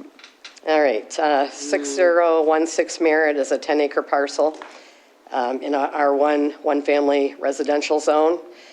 House was constructed in 2021, but prior to the home being constructed, we had ongoing issues with truck parking lot pretty much being erected, and brought in complaints from residents who were not happy with the truck parking, the noise, the fumes, the blight that was caused, and then they also were using asphalt millings for the parking area. We did get that resolved, and then they constructed the house. In the we didn't have issues for a couple of years, but most recently, we started getting complaints from residents with the same issues. They are running a commercial business there and bringing semi-trucks and parking, letting them idle, causing a noise and exhaust fumes to the neighbors. There's also a lot of blight. There's piles of millings and wood and scrap metal. Some of these pictures were from the most recent visit, which is in April, that we took from a neighboring property, showing that the conditions had not really changed in the last couple of years since we were last there. Are there questions or comments regarding this? Seems like it's, Trustee Rowe, use your microphone. I don't know if it's just me, because, you know, we haven't been here that long, but it seems like there's more and more people wanting to do businesses, Right. you know, that are very noticeable and not appropriate. And so I don't know, like, what brought that on? Like, did commercial properties cost too much, or you don't want to lease there, or it's just, That could be. COVID did a lot of. Well, that's what I say, it just seems like it's on and on and on. I Yeah, agree. we've definitely noticed an increase in that since COVID. You know, a business like this doesn't fit into our home occupation ordinance. He has a nice house there. But it's like, it's so junky, yeah. I feel for the neighbors, but hopefully they get it And some resolved. townships might allow it. We just don't. You know, some township may have different ordinances, and when we find out about it, Well, he knew before he built his house, because did. you cited him. Yes, yes, It's we were just like, working. but they don't care. It's like, oh, let me see how long I can get away with it, or? our goal is compliance, but sometimes we just can't get it. It looks like, are they dumping stuff too? In the one picture on page 8, it looks like they're Pilings dumping there and of- piling like debris. Millings and stuff. Yeah, they were. Behind it, see that picture behind it? Oh, that's even more. Concrete. Looks like or cement. Yeah, that looks like Stuff junk. behind Car it. parts or something. Yeah. I don't know what that is. Yeah, there is a lot of blight, wood, concrete, and then the piles of millings that are there, and, yeah. I have to agree, though, there has been a lot of businesses, just, I call them pop-up businesses that, like, Neighborhoods. Or we have no clue. Yeah, and this, even though it's a 10-acre parcel, there's parcels that run all the way along the side of it down Stony Creek. He's on Merritt, but the residential properties back up to him on Stony Creek. So, It's all in everybody's backyard. mhm. You get to look it up. Treasurer Eldridge, did you have a comment? Well, I just have a question. Did he say if I'm reading this right, October of 2024, he was going to refuse to comply? Yes, yes. That's when we reached the dead end, when he said he wasn't going to make changes to bring it into compliance. I'm just a little confused why. That was 6 months ago.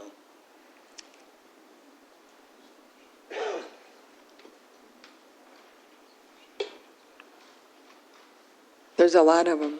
Then you meet weekly, is it bi-weekly? Yeah, With yeah. No, legal counsel and going after them one by one. We've monitored it.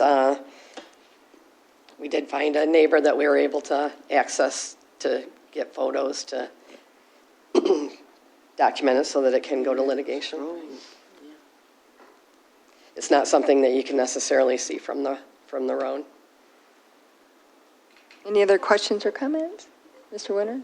Yeah, I would just add that, I don't know also what's going on in that section of the township, but we've had a motocross operation. Yeah.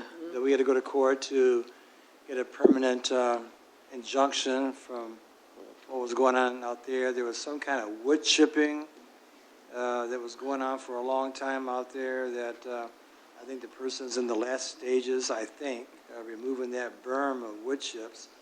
Sometimes I think they operate in areas that might not be high traveled, and they can be off from the road sometimes, and that may be seen, but at the same time, I think, to the Treasurer Eldridge's point is that sometimes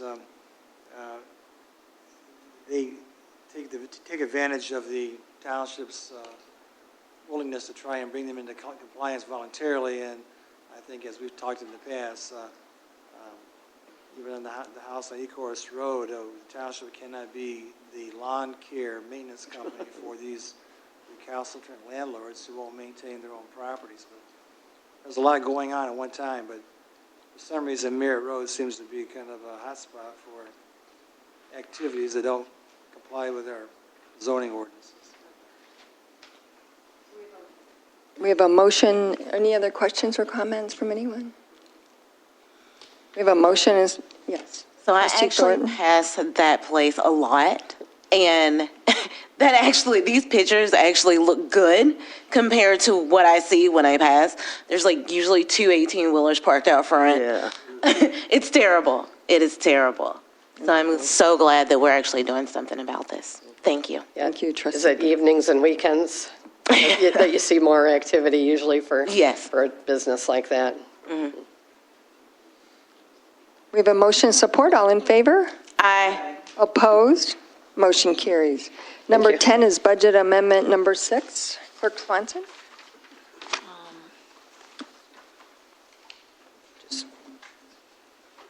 Motion to amend the 2025 budget, move to increase the general fund budget by $130,610 to $21,277,412 and approve the department line item changes as outlined. So moved. Support Peterson. Motion Swanson, support Peterson. Discussion? This is for the vermin abatement with the Washtenaw County Water Resource Commission, and we had a truck that was damaged, and we were getting reimbursed by the insurance company. Thank you, Mr. Winters. And this is to account for the money coming in and the money going out to pay for the repair. We have a motion and support. All in favor? Aye. Opposed? Motion carries. Under authorization and bid, number 1, we have accept the bid for $380,559.71 from KAB Enterprises for the Apple Ridge Park Playground Replacement and Walkway Paving, which is funded through the Washtenaw County Development Block Grant Program, which is budgeted. So move the request. Motion Rowe. Support Eldridge. Mr. Hines? Good evening, John Hines, Municipal Service Director.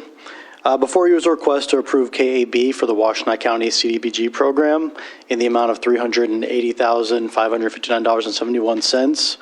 As you'll remember on the April 1st meeting, you approved the Diamond Firm on Spicer Group's recommendation and my request for this project for the park improvements. In the time that Spicer Group was working with the Diamond Firm to work through the contract process, the Diamond Firm was unable to fulfill their end of the commitment, and as of last week, they submitted a letter to formally withdraw their bid. Due to that fact, I've been working with Attorney Winters and Spicer Group to get a recommendation, and part of that is from Spicer that we are going to request to go after the bid bond from the Diamond Firm, and with the difference that, if that is awarded, would make up the difference in price between the Diamond Firm and KAB. I do have full faith in KAB to perform this work and to work through the contract with the Spicer Group. KAB was approved by the board for the West Willow Park and Burns Park improvements as part of the ARPA funding last year.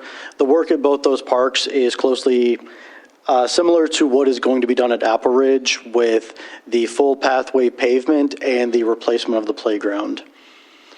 If approved, this would continue on the schedule that we have been trying to follow with the county, which would be about 3 to 4 weeks to wrap up the contract, set the pre-con, and start the work shortly after. The longest part of the process will be to decide on the playground structure to come in and the timeline it'll take for fabrication. But I would fully expect for the work to be done by the end of summer 2025. Questions or comments? Mr. Winters? Madam Chair, I think the time has come also. I know that Mila Foster is now in a position as being the purchasing clerk, but I think the time has really come for the township to seriously go back to a time many, many years ago when we actually would pre-qualify contractors who bid on township projects, and part of that pre-qualification was to determine whether or not the contractor had failed to complete a project, had withdrawn from the project after a bid was awarded, or if they ever had any of their bonds pulled for failure to follow through.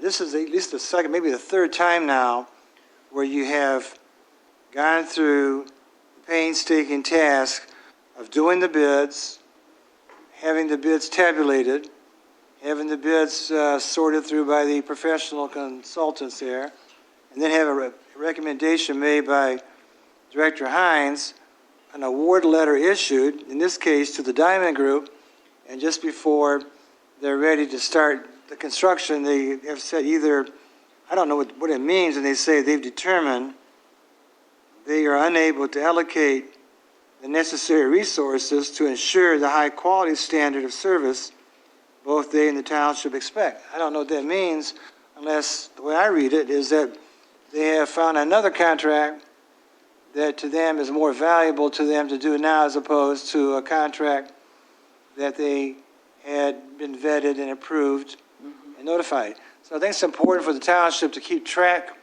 of these contractors so that they don't bid off, that they're disqualified from bidding on future projects. Lynch Construction was one that comes to mind right now that walked away from the golf course over there. And I did talk with the Western Surety, which is the surety company that issued the bid bond, and have demanded that they release that 5%, which comes over $18,000. And even though that $18,000 will make up that difference between the KAB recommendation, which is larger, is greater, I still believe right now that the time's come for the township to seriously consider going back and pre-qualifying contractors, because this is happening too frequently. And if contractors don't want to do business in the township, so be it. They don't want to pay prevailing wage, so be it. But they can't waste our time and having the township. We don't have the staff to keep on vetting these projects and checking our recommendations only to come back and have that thrown in our face again. So I would really strongly recommend that the township, now that we have a purchasing clerk in place, to start vetting these contractors prior to a bid application, because our bid submittal, because after the fact it becomes more difficult. It's a comment. Thank you, Mr. Winters. We have a motion and support. All in favor? Aye. Opposed? Motion carries. Number 2 is to accept the bid of $34,188.45 from Superior Ground Cover for annual playground mulch installation for 2025-2026, which is budgeted. Motion Rowe. Support Eldridge. Questions or comments? Hearing none, all in favor? Aye. Opposed? Motion carries. Thank you. Thank you. At this time, we're going to have public comments, if it's all right to move to public We're going to comment. move down. Yeah, it's fine. Yeah, let's have, and not after the closed session, let's have it before. Is that all right with everybody? Yes, absolutely. Okay. Public comments? Are there any public comments at this time? If you just go to the microphone and give your name and address and... All right, so my name is Michelle Storer, and this is Daryl, and we live at 296 Kansas in Ypsi.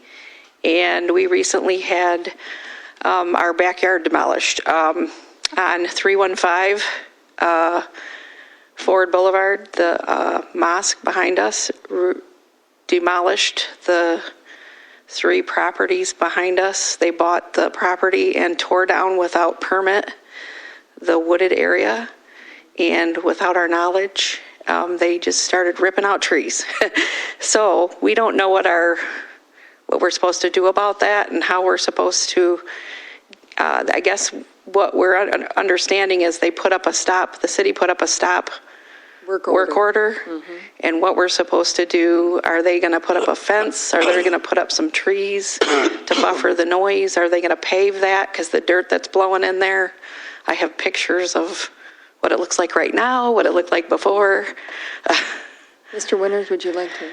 Actually, I was notified, I think, by the supervisor and by Linda Kingsley, the day they were actually out there doing the wood clearing or wood cutting. I'm not sure when they started doing that. It was 2 weeks of it. It took But 2 weeks. I wish we had known about it, before then. Right now, the stop work order is in effect. I have actually requested the title company to do a title search on those properties to make sure we can identify who actually has the legal interest in those properties. They were sold by Cecil Metter, who's probably one of your neighbors over there for a long time. And these 3 lots that were sold to the gentleman, and they were not combined. They were not legally allowed to do what they have done. I'm hoping to get the title documents back here pretty quickly. I know that there's no fence out there. There's no soil erosion measures in place. No, it's just no trees left, and it's very visible to see. It's devastating. It's devastating. And I've asked them to also make sure that they also provide our office with any kind of easements or restrictions of record, because at one point in time, I don't know if that was intended to be a buffer between the residential and commercial areas on Ford Boulevard. Historically, it goes back a number of years when I think that was all pretty much a residential neighborhood. It's really shameful for what they've done. I wish I could actually say I could make it undo what they've done 3 weeks ago. And I know that right now that Belinda and her team are continuing to, I think, check on that with the soil erosion from the building department. And as soon as I have something in my hands, then I think the board will authorize us to proceed in accordance and everything. But I just encourage when things are happening, if things happen now out there in violation of the stop work order, please contact the township, because I know it's very difficult for us to monitor so many things that are going on a daily basis, but that one should have never happened. And the other thing is, we're talking about rats. There's a huge pile out there, huge pile out there. That's concerning me as well, because The pile, and normally we don't discuss like this during public comment, but I'm so thankful for the residents that called. And there was 2 or 3 calls that one day, and Belinda grabbed me and we went out there and talked with the owners of the mosque. I don't even know if they were the owners, but they thought the tree company had a permit. There is no permit. Yeah. And I'm not sure why they would do that anyways. I thought it was a buffer between the commercial and the residential. That's how it's historically been in Ypsi Township. And they own from Parkwood to, what's the other street? Russell. And it goes all the way behind. Yeah. And the residents that called did stop it because they were going to keep going because they own the entire. And unfortunately, it's directly behind our house. I know. And I'm so sorry that, but we're so thankful. Whoever called that day, and Belinda came to get me and said, we've had 3 calls, there's a problem. Yeah, and it's so so we bad. went out there and she had a stop work order. They're parking semis out there. They've got kids out there playing. It's just a mess. Are they still, yeah. It's a mess. Belinda, maybe we can give her your card, and so we just really need to react, and even if it's on the weekend, we'll go out there, and we've seen the city going through, we've seen the ordinance people going by. Yeah. You guys are great. Yeah, yeah, we're really sorry they did that to the neighborhood, because that was devastating. I couldn't believe it. It's devastating to us. We look out there and it looks like a war zone. It does, you're right. Out the backside of our house. It's terrible. So, I'm sorry, but like Mr. Winters said, once we get all the information, then we'll proceed to court.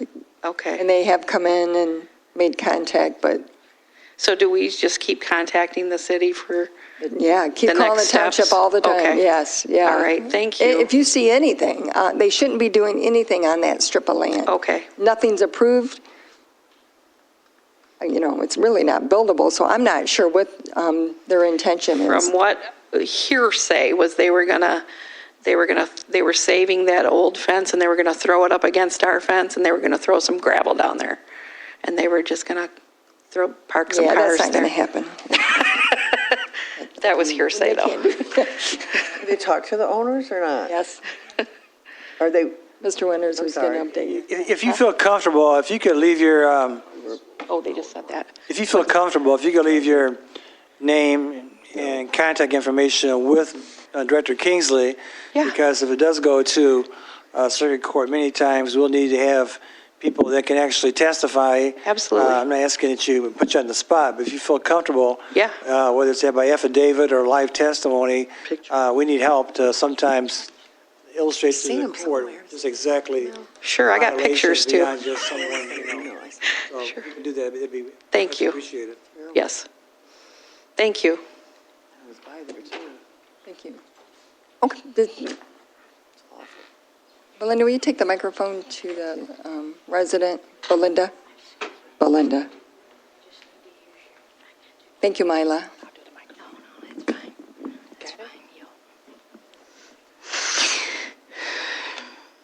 Good evening, Miss Supervisor and Township Board. Good evening. I'm Angie Phillips. I live at 1003 Hawthorne Avenue, Unit 2. I've only lived here for approximately a year and 2 months now, because it's May. And I don't drive. I use public transportation, or I try to walk to different bus stops. But I need to, or I would like to bring to your attention two different things. The intersection of Michigan and E-Course, that is very dangerous. Your crosswalks are unsafe. They're just a mess. And you don't know when to cross, because the crosswalks are a mess. But when you try to cross over by, let's say, the muffler place, or the oil change place, excuse me, you've got traffic going to Kroger, and that'll stop. But then when you get into the middle lane, the turn lane or whatever, you've got cars flying through their light, going back to back to downtown. So it's just very, very dangerous. They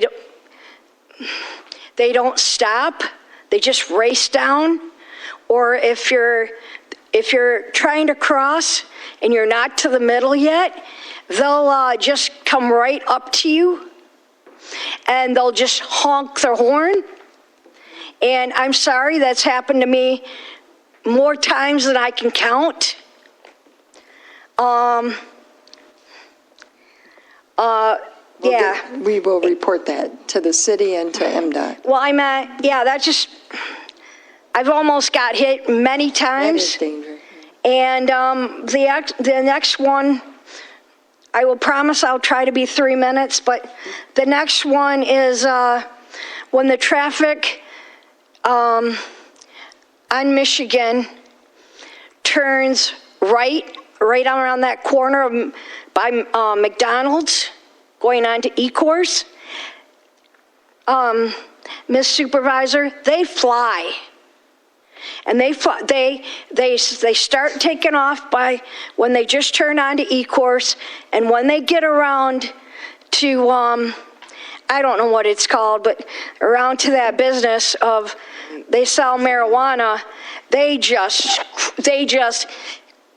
fly even faster. And I'm sorry, but like I just said, they don't stop. I've almost got hit many times. They see I have a 5-foot walking stick with me because I have very bad knees, and they just don't stop. They'll stop just before me, and then they'll honk and then go around me. Okay. And it doesn't matter, I'm sorry, it does not matter what time of day. Okay.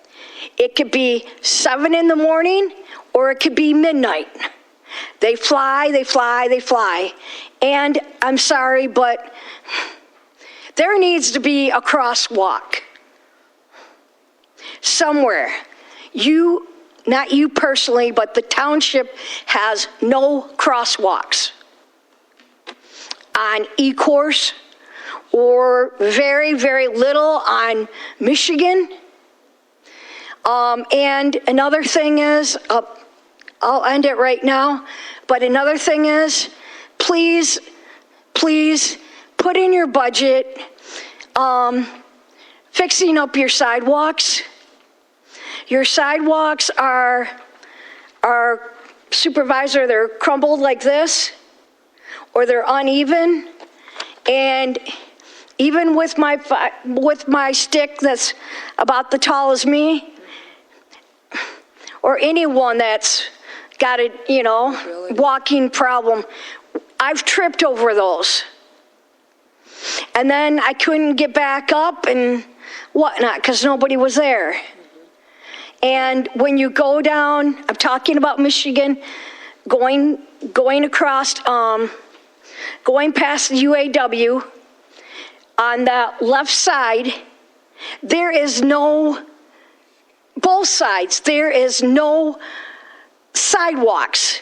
You have to either go on the street or cross over these major, I'm sorry, they're the major curbs. Yeah.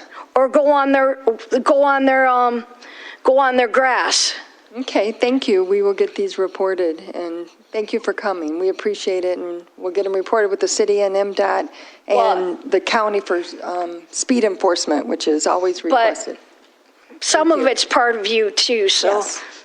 Okay, thank you, Supervisor and Board. Thank you. Are there any other public comments at this time? Good evening, Jeremy Haley, 1547 Wismer. Just like to thank you, Chair, for changing the order and taking the public comments before going in closed session, because I've been to meetings, and they've actually did the closed session and let the public comments afterwards, and I've stayed along after, and pretty much everybody who was going to stay left. Right. So thank you very much for doing that. Thank you for your comment, sir. And the rats. When I moved in there, I was told about the rats and how it started, and it started about the timeline that the guy was saying. And one issue I do have with the rats is people feeding the birds, because someone close to me is like, hey, I got rats in my walls in the house, and he's sitting saying, well, the person next to them feeds the birds all the time. Yeah, that's true. And when I moved into my home, there was 6 or 7 burrows under my garage that was clearly rat burrows, because they were digging under there to stay warm for the winter. Mm-hmm. Fortunately, they're not there. I've done some things to remediate. You just got to show them there's another predator bigger than they are in the area, pretty much, and that got them out of there. But I still found another one just recently this spring that they burrow under where people leave stuff. My neighbor has a bunch of big logs that they've kept for probably decades or more, and that's where the burrow is digging under. And I asked my neighbor if I had a fire, could I help burn some of those to help remove them? And the bird feeding is the issue. If people want to feed the birds in the winter, the best thing I suggest is grow some natural flowers. And there's many different types that the birds will feed off all winter long, and it's awesome to sit there and look at them, try to land on a little flower, and big as they are, and try to get food. Thank you. You're absolutely correct. And one last thing, the tree that's on the property of the name of the apartment's on by Harris and Foley by the bus stop, it hasn't been cleaned up yet, and the vegetation is growing all on those branches. And like I said before, it is blocking part of that bike lane that is right there, and there's a big tree branch still preemptively getting ready to fall off into the road or somewhere. Okay, and that's on Harris, correct? Harris and Foley. All right, thank you. Thank you. Any other public comments? If not, Madam Chair, yes, trustee. I'd like to make the motion that we enter into closed session for discussion of the negotiations with the TPOAM union. Why? I thought this was the next thing on the agenda. Yes, I know you're right. She's telling me that we've got to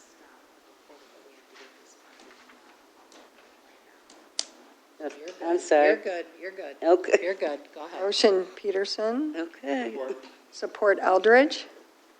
To go into closed session, we have to vote. Yep, that's what I'm doing. Yep. Lovejoy Rowe. Yes. Newman. Peterson. Yes. Swanson. Yes. Stumble votes yes. Eldridge. Yes. Thornton. Yes. Okay, we're in executive session at 8:00 PM and I'm, Can we go to the bathroom for a sec? yes, oh, yes. Water. You got water, Brenda, on your Yes, yeah. Water, yeah. All right. Can we take a brief 5-minute break? Ash That's, something? that's why I went, because I knew that True. guy was on top. We're back into the regular meeting after coming out of executive session. It's 9:31 PM, and the agenda item is to approve the TPOAM Union 2025 through 2029 contract. I would move to approve the agreement with the understanding that we go back and talk about the 12 weeks for the maternity leave. What is that? Go back and talk about that 12 weeks. There's a motion, is there support to go back? Well, I need clarification. Am I being recognized? Because Debbie's head's in the way. Oh, sorry. Sorry. I'm trying to get You know. There was a motion by Rowe to approve the contract with adding to go back out on the maternity leave issue. Okay, I heard a motion. And if, I thought the motion as to TA and as we present the contract, it only had the wage reopener, the contract that we're supposed to approve. It didn't speak Correct. about going back into. correct, that was in the contract, the approved. So what are we doing here? Well, if there's a I mean, I know motion, she there's no, put that motion on the floor, but yet you're trying. there's not a second, we move on. Okay, got you. Yep.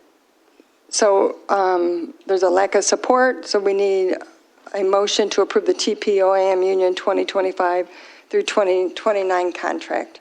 I like to, okay, go ahead. No, go ahead. Motion Yeah, I understand. Eldridge, Second Peterson, as the contract stands.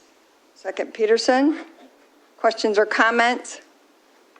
Hearing none, all in favor? Aye. Aye. Opposed? Motion carries. Motion to adjourn? Motion to adjourn. Motion Rowe? Wait. Adjournment? Who made the motion? Stan made the motion, I supported it. Adjourn. Stan, adjourn, support Rowe. All in favor? Aye. 9:33. Good job, great job, HR and Doug, on all the work you've put into it.